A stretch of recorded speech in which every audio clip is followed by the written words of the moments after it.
In this episode, a husband unknowingly exposes his wife to HIV after engaging in a hidden affair with his boss. This betrayal sparks a series of shocking and violent events. Stay with us as we uncover the heartbreaking twists in this story and reveal the unexpected actions of the wife that left everyone in disbelief. Rob Sanders, 36, seemed to have it all, the American dream. He worked as a mid-level accountant at a well-known firm in Tulsa, Oklahoma, was a loving father to 2 children, and had been married to his wife Jessie for 12 years. Their journey together began in 1995 when they first met at a church potluck. Jessie, a gifted baker, had brought a tray of her renowned lemon bars to the potluck. Rob couldn't help but praise her baking skills, and their shared values and faith soon sparked a deep connection. Just 2 years later, they married in an intimate ceremony surrounded by friends and family, filled with hope and excitement for the future.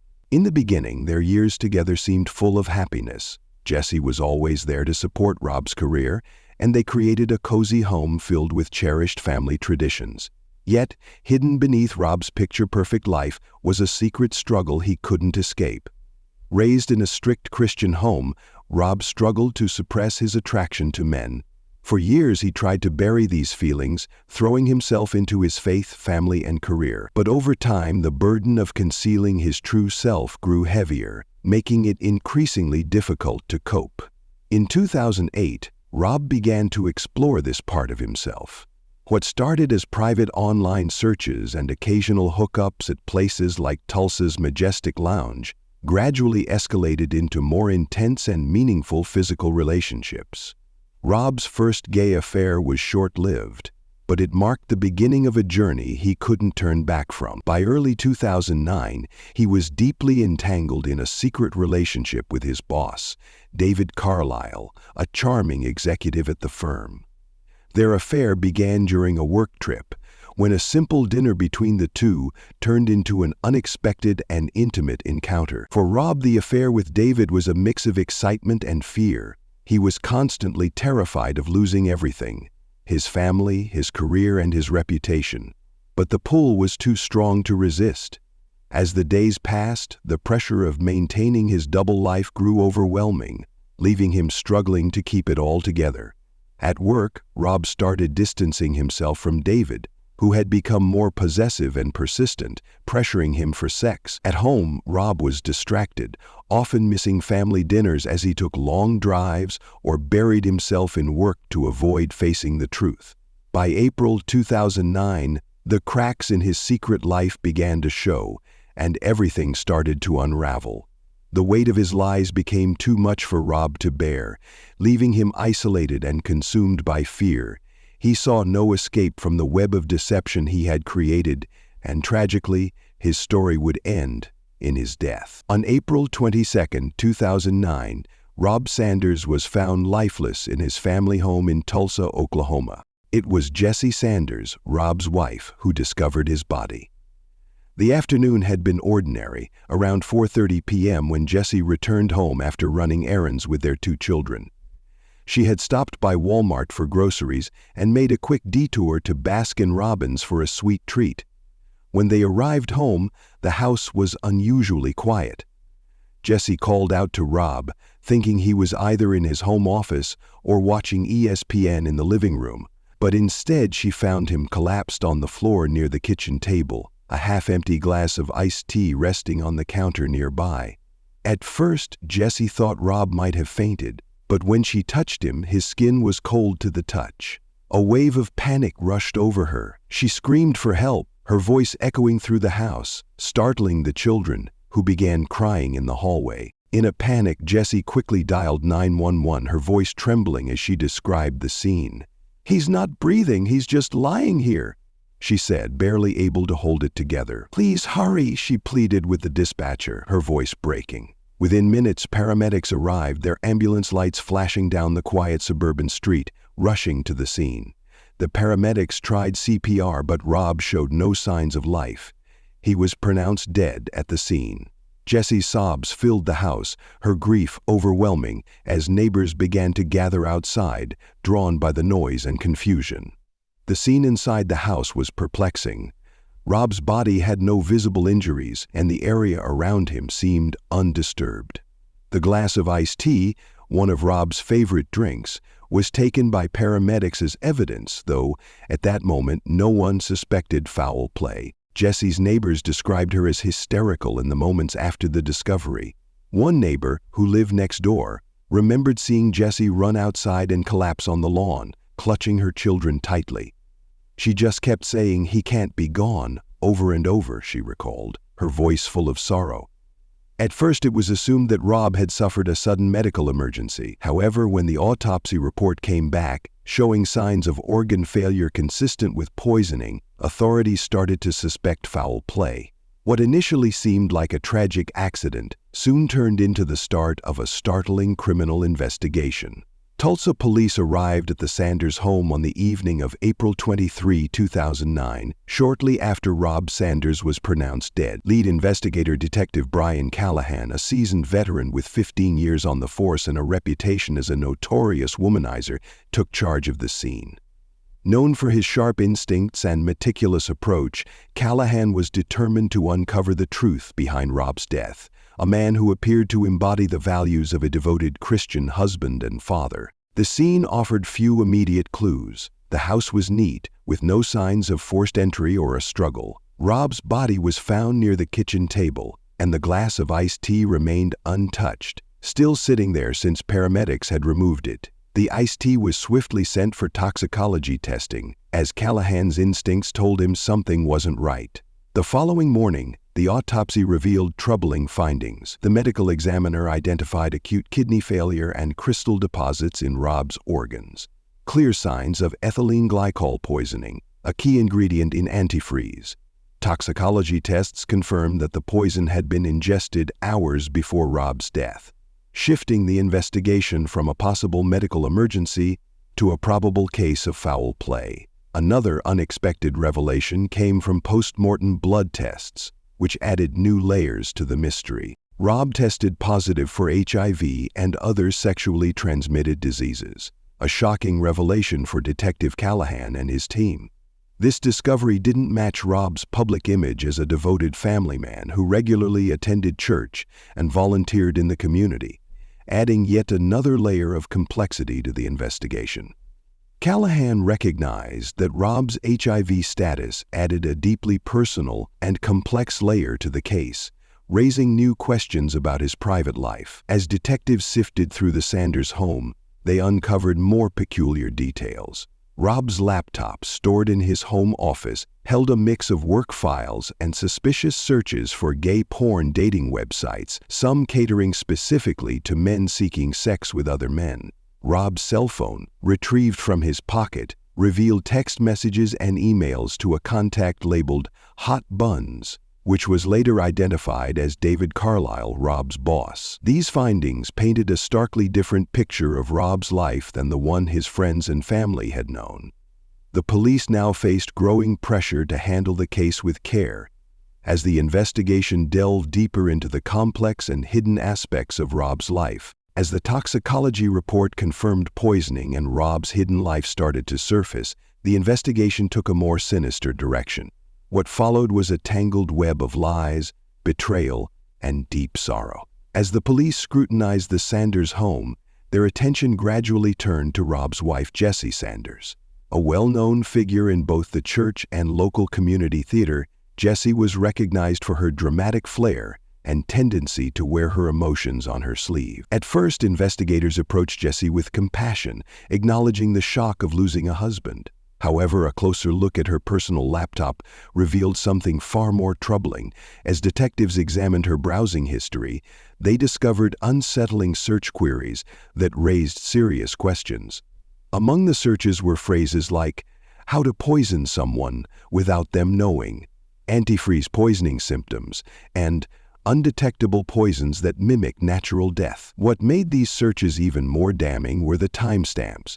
Each one occurred in the weeks leading up to Rob's death. Jessie had also recently visited websites that sold ethylene glycol, the very substance responsible for Rob's fatal poisoning.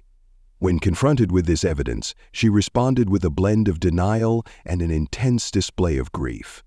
Detective Callahan, who led the interview, noted that her reaction seemed excessively dramatic, almost theatrical. She was crying, clutching her chest, and pretending to vomit in a way that seemed completely unnatural, Callahan later recalled. It felt more like a scene from a telenovela than someone genuinely mourning. Callahan, no stranger to observing raw human emotion due to his years of questionable escapades, found her performance unconvincing.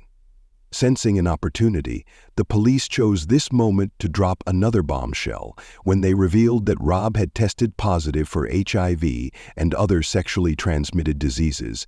Jessie's reaction was explosive. She screamed, tore at her shirt, and pounded her fists on the table, vehemently insisting she had no knowledge of Rob's diagnosis. Her dramatic outburst only raised suspicions among the investigators, who were already wary given her background in theater. Jessie insisted she had no knowledge of Rob's health problems or his supposed infidelity, painting him as the perfect husband and father, someone who would never betray her. Yet Callahan and his team couldn't overlook the troubling timing of her internet searches and the growing tension in her relationship with Rob in the months leading up to his death. Additional interviews with friends and family painted a picture of Jessie as increasingly withdrawn and irritable in recent months. Neighbors noted a shift in her behavior, particularly after Rob started working longer hours and spending more time away from home. She had this way of making everything about her, one neighbor remarked, but you could tell something was really eating her up inside. Despite Jessie's insistence on her innocence, the growing evidence pointed to her having the motive, means, and opportunity to poison Rob. As detectives pieced together the case, Jessie's exaggerated reactions made them question whether her grief was real or part of a carefully constructed performance. With the investigation gaining momentum, the police shifted their focus to David Carlisle, Rob's boss and one of his hidden lovers. David, 48, was a suave and charming executive at the accounting firm where Rob worked. On the surface, he seemed to embody the image of a successful family man, complete with a wife and children. Privately, however, David led a secret life, engaging in hidden gay relationships that sharply contrasted with the image he projected to the outside world.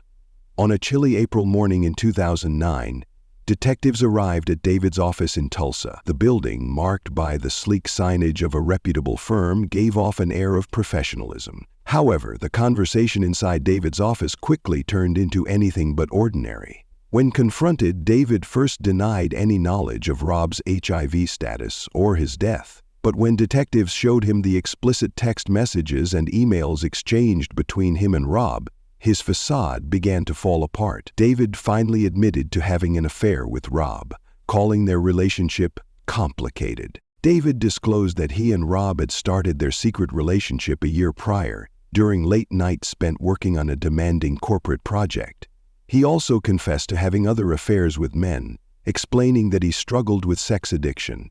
"I wasn't thinking with my head, I was thinking with the wrong part of my body," David admitted. "It was like I couldn't stop, no matter who I hurt," David admitted, his voice tinged with regret. The detectives then pressed him about whether he realized he had put Rob or any of his other partners at risk for HIV or other STDs. David hesitated but eventually admitted that his reckless behavior had indeed put him in danger of contracting and spreading diseases. However, he maintained that he had no knowledge of being HIV positive at the time. David's casual disregard for the consequences of his actions alarmed the investigators. As they dug deeper into his past, a troubling pattern began to emerge. They discovered that he regularly visited gay bars in nearby cities, far away from the scrutiny of his professional and personal life. A pile of receipts from high-end spots like Club Majestic in Tulsa and the Copa in Oklahoma City further confirmed David's secret life. David also admitted that his relationship with Rob had become tense in recent months. He claimed that Rob had started making subtle threats about exposing their affair, especially after David attempted to pull away. "He said he'd tell my wife and ruin my career," David said, his voice shaking with agitation as he spoke. While his confession revealed the hidden struggles Rob had been facing, it also cast a shadow of suspicion over David. The police began to wonder if, in a desperate bid to protect his reputation, David might have been pushed to silence Rob for good. David's admission, though open, left detectives wondering if there was more to his story than he was revealing.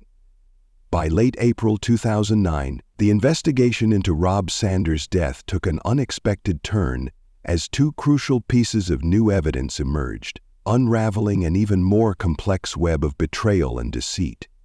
The first significant breakthrough came when detectives began examining Jessie Sanders' medical records and phone activity, suspecting there was more to her involvement than she had originally disclosed. Investigators discovered that Jessie had been diagnosed as HIV positive just 2 weeks before Rob's death, a fact she had intentionally kept from the authorities. Even more shocking was the revelation that she was 6 weeks pregnant at the time of her diagnosis. Her decision to hide these crucial details raised serious questions about her motivations and her state of mind in the days leading up to Rob's death. Detectives uncovered this information by subpoenaing Jessie's medical records from a local clinic. The records not only confirmed her HIV diagnosis, but also revealed that she had sought counseling for severe emotional distress. The timing of these visits aligned with her internet searches for undetectable poisons, adding weight to the growing suspicion that she had carefully planned the crime. As investigators dug deeper into Jessie's secrets, another shocking revelation came to light. Rob had been having an affair with Jessie's father, John J.D. Jensen, a 56-year-old retired contractor known for his strong beliefs in traditional family values. The discovery came from Rob's phone records, which uncovered explicit text messages and even nude photos exchanged between him and J.D. The tone of their messages, along with sexually explicit photos found on Rob's laptop, left little room for doubt about the true nature of their relationship. The revelation of J.D.'s involvement left the investigative team in shock. Interviews with Jessie's family and friends described him as a strict but loving patriarch, someone who often spoke fervently about upholding traditional values. The irony of his secret double life wasn't lost on the detectives, who now had to consider whether J.D. might have played a role in Rob's death. The revelation of Rob's relationship with J.D. completely shifted the direction of the investigation. Detectives were now dealing with a case layered with multiple betrayals: Jessie's concealed anger over her HIV diagnosis, Rob's secret affairs with men, and J.D.'s hidden affair with his son-in-law. Each new twist deepened the complexity of the case. With every new piece of evidence, the mystery grew more intricate, shifting the focus of the case. While Jessie remained a key suspect, J.D.'s hidden affair introduced a complex motive for both him and his daughter. The police now faced the challenge of determining whether Jessie acted alone, or if the shame of her father's secret affair had led them to conspire together against Rob. As police dug further into John J.D. Jensen's life, they uncovered a man full of contradictions. At 56, J.D. was a retired contractor and a familiar face in his small Oklahoma town. He was well known for his strong support of conservative family values, even running for local office in 2007, though his campaign had failed. J.D. was a regular at town hall meetings, frequently spoke at church events, and wrote letters to the Tulsa World, denouncing what he saw as the erosion of traditional Christian values. But behind closed doors, he lived a starkly different life. Police discovered that J.D. had secretly engaged in a series of sexual relationships with men, including several prominent figures within the community. J.D.'s double life had been a closely guarded secret until investigators began uncovering his connection to Rob Sanders. Their relationship had started innocently enough. J.D. often visited Rob at Jessie's home, helping with repairs around the house, or spending time with his grandchildren. What seemed like a simple friendship, however, was about to reveal much darker layers. Rob, grappling with his own confusion about his sexuality, found solace in J.D.'s laid-back nature. Their conversations grew more intimate, with J.D. opening up about his own struggles with sexual identity and his regrets over living a life shaped by societal pressures. According to text messages and emails uncovered by the police, their friendship took a romantic turn one evening in late 2008. After a long day of home repairs, the two men sat together on the back porch, sharing a six-pack of Bud Light and reflecting on their lives. J.D. opened up to Rob about his past affairs with men and the constant fear of being exposed. In turn, Rob, feeling reassured by JD's vulnerability, confessed his own struggles with his sexuality and the deep sense of isolation he had been carrying. What started as a comforting hug quickly escalated into a passionate kiss, marking the beginning of their secret affair. Despite his outspoken stance on morality, JD had been involved with several influential men in town over the years, from business owners to members of the church board. Police discovered that these encounters were usually brief and emotionally distant, in contrast to his relationship with Rob, which seemed to carry a deeper emotional bond. When questioned, JD became defensive and evasive, insisting that the affair was consensual and private. However, this revelation added another layer of complexity to the case. Detectives now had to consider whether JD's connection to Rob's diplomacy and the potential scandal of their affair being exposed could have been a motive for his involvement in Rob's murder. The truth about Rob Sanders's murder was uncovered when police carefully reconstructed a timeline of events, supported by a mountain of evidence pointing directly to his wife, Jessie Sanders. Beneath her image as a devoted mother and grieving widow, Jessie had been concealing a deep reservoir of anger, betrayal, and desperation. Her life had slowly unraveled in the months leading up to Rob's death. When Jessie learned of Rob's HIV diagnosis and his secret affairs, especially with her own father, she felt humiliated and trapped. As a devout Christian deeply involved in her church, she feared the scandal would destroy her reputation and jeopardize her children's future. A friend who later spoke with detectives recalled that Jessie had once confided, saying Rob's actions had ruined everything and that she couldn't see how she could go on living this way. That evening, Jessie made Rob's favorite drink, iced tea. He loved it on warm spring days, and she thought it would be a comforting choice after a long day at work.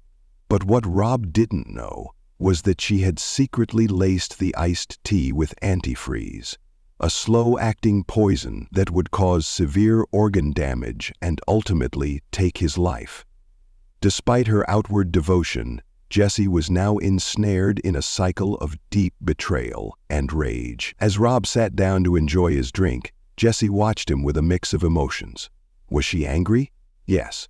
But beneath the anger there was also a sense of desperation and helplessness that she couldn't shake.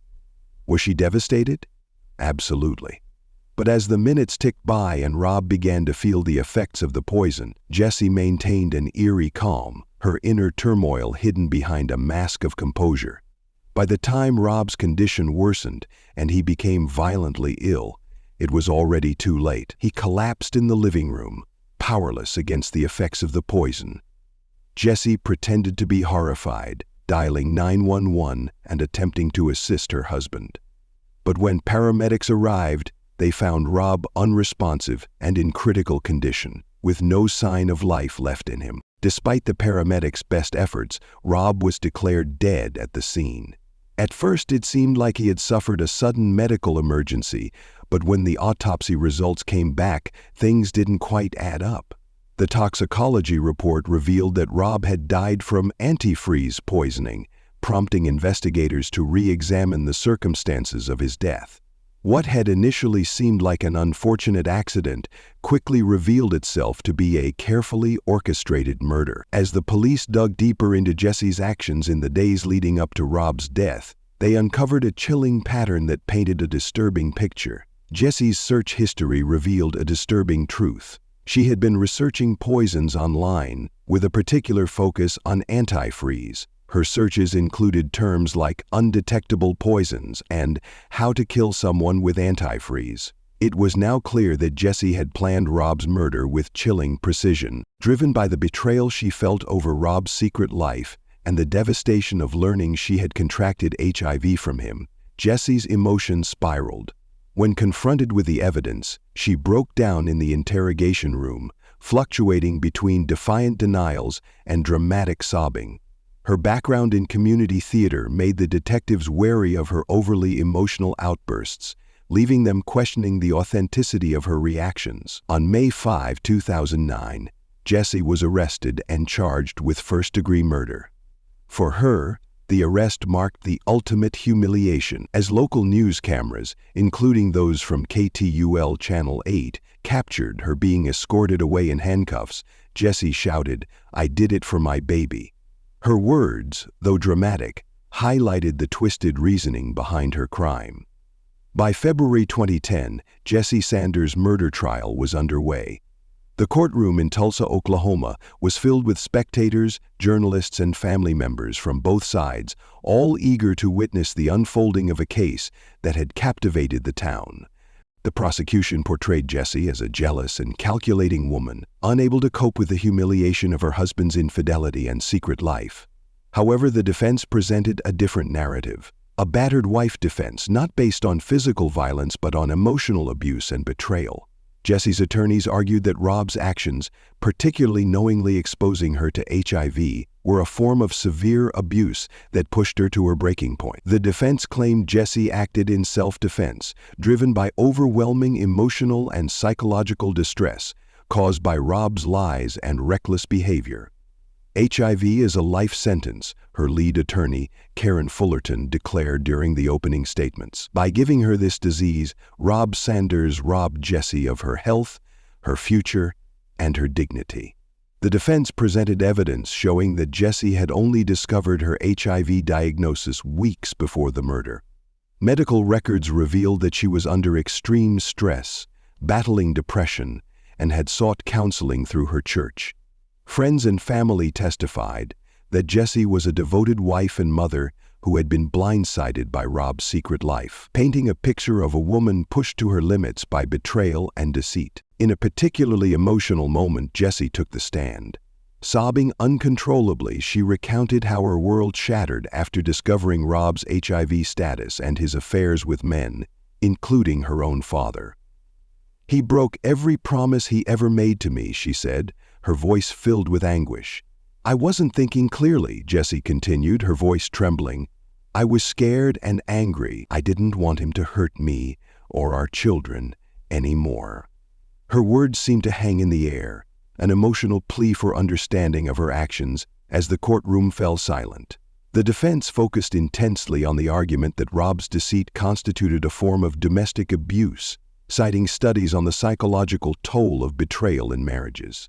They emphasized Rob's sexual history, portraying him as reckless and irresponsible, willing to put Jessie's health at risk. However, despite these arguments, the jury ultimately sided with the prosecution, finding Jessie guilty of first-degree murder.